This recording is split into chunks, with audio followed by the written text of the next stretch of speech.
We're here today at this thematically relevant location to discuss a fascinating linguistics topic known as the Euphemism Treadmill, also known as the reason your grandpa keeps accidentally being racist. Let me ask you, is there a term besides Mexican that you prefer? Something less offensive? Mexican isn't offensive. Well, it has certain connotations. Like what? Like, I don't...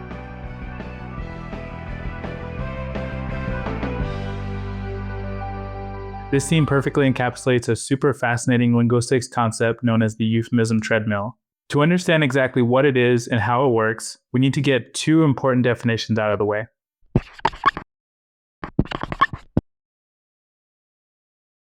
Any given word has a denotation, which is the literal dictionary definition of the word, but it also has various connotations, which are vague, abstract, sometimes kind of hard to pin down, personal or cultural associations that we have tied up with the word. It's the word's vibe. And a good example of this is actually the word vibe itself, which has been around and in use since at least the 60s, with the definition of an atmosphere or aura felt to belong to a person, place, or thing.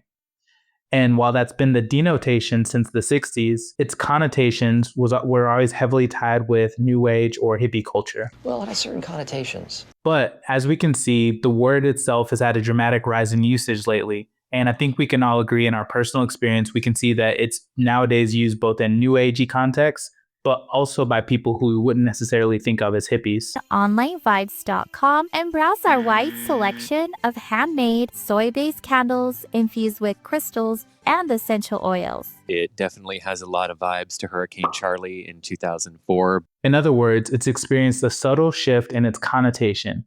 The word vibe is at a vibe shift.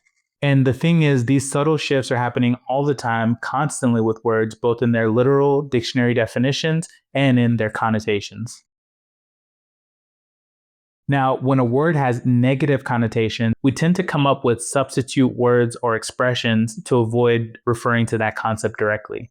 And we may do this because the original word sounds blunt or harsh, or to avoid referring to things that are embarrassing or in some way unpleasant to us. Essentially, it's a way of softening the impact of a word that might otherwise seem jarring. And as a warning, as part of this discussion, we aren't necessarily going to have to talk about a couple of these jarring, unpleasant, or possibly embarrassing topics, but I'll try to do so as gently as possible. To take one example, you might call this place a bathroom, or a restroom, or a washroom, or a lavatory, or a powder room. But you'll notice that none of these terms actually refers directly to what you do in that room. And even a word like toilet, which seems very literal and direct to us, originally comes from a French word that meant like a dressing room, basically. And honestly, the more you dig into word etymologies, the more you find it's just metaphors and euphemisms all the way down. But you didn't click on this video to hear my bathroom talk, so let's get to the point. Since the late 1980s, the term political correctness has been used to describe language and behavior that's meant to be inclusive and not discriminatory towards specific disadvantaged groups. And according to the proponents of inclusive language, the words you use and the way in which you use them have a huge impact on others, and though they may seem small, inclusive language is important. It can help build a better, safer work environment for you and for your coworkers. Now, presumably all of us want a good, safe work environment, and the point of this video isn't to necessarily say whether or not politically correct language is the tool to create a safe work environment, but I am interested in looking at how that concept intersects with another known as the euphemism treadmill. When an idea is viewed negatively, words representing that idea tend to take on negative, pejorative, or derogatory meanings. This will often lead to the creation of euphemisms to avoid directly referencing that concept or directly using that word that's now become offensive. But the thing is, generally, those underlying negative associations are still there. So inevitably, the word that replaces the former word ends up taking on those same negative connotations. The term euphemism treadmill was coined by OG linguistics communicator Steven Pinker in 1994, and it describes the process by which terms that are introduced to replace obsolete or offensive terms in turn become offensive themselves. Earlier in 1994, linguist Sharon Henderson Taylor described a similar phenomenon which she referred to in her paper Terms for Low Intelligence. In serious conversation about any unpleasant subject, speakers tend to choose softened terms over their blunter and often crueler alternatives. Thus, one will say passed away in preference to died, and or slow in preference to stupid. This is a great demonstration of the process because now, 50 years later, the term that she referred to as the softened version is so bad that I'm better off not even saying it. Speaking of which, that actually brings us to the common complaint that we get on this subject. You can't say anything these days, man. You can't say anything these days.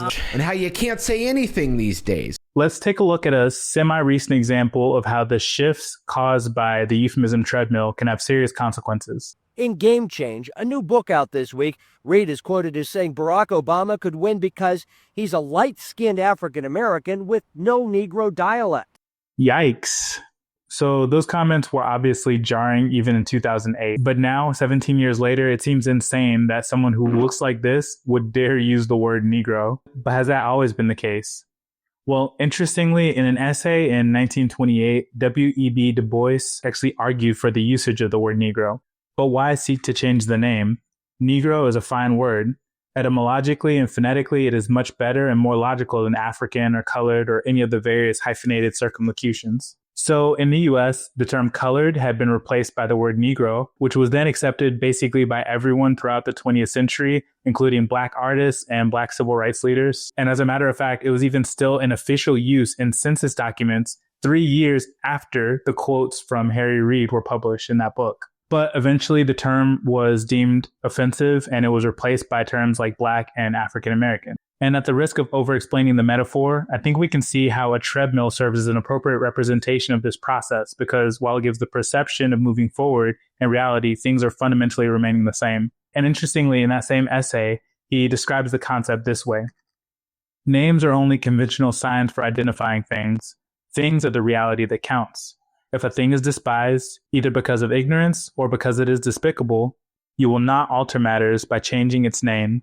So, understandably, given that terms are constantly shifting in meaning and acquiring new connotations, and that new terms are constantly being coined either systematically or organically by organizations and individuals who are well-meaning, does that mean that there's no point whatsoever in trying to use inoffensive language? Well, as is always the case, language is about more than just the content of what we're saying. The way that we choose to say things is an expression not only of who we are, but can also be a message in and of itself to the people who are listening to us. Also, it's important to note that over time, gradual changes in connotation can bring about actual concrete changes in the definition or the denotation of the words that we use. For example, the word idiot originally comes from a Greek word that meant a citizen or basically a layperson, a person who wasn't an expert in something. And the word dumb in English originally meant mute or unable to speak. But you'd be rightfully upset if someone called you an idiot or called you dumb nowadays because the definitions of those words have changed over time along with the connotations. So while we all agree and understand intuitively that words can change meaning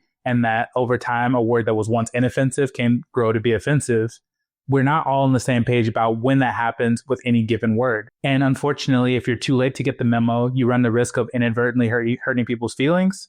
But on the other hand, if you're a little overzealous in introducing or adopting new terminology, you run the risk of being what scientists refer to as super cringe. And so this is the part of the video where I'm supposed to give you some concrete advice about how you can avoid this trap and how you can best communicate with other people without falling into either of these pitfalls. But like I said, I don't actually have any answers. I just think this is pretty interesting. One thing I can say, though, is that whether you choose to participate in the euphemism treadmill or not, it's important that you know that the way that you choose to speak will have an effect on how others perceive you and on the ways that you perceive yourself. All right. Well, thanks for watching. I've been Daniel, and see you guys on the next one. Bye. Yikes. Yikes. Yikes.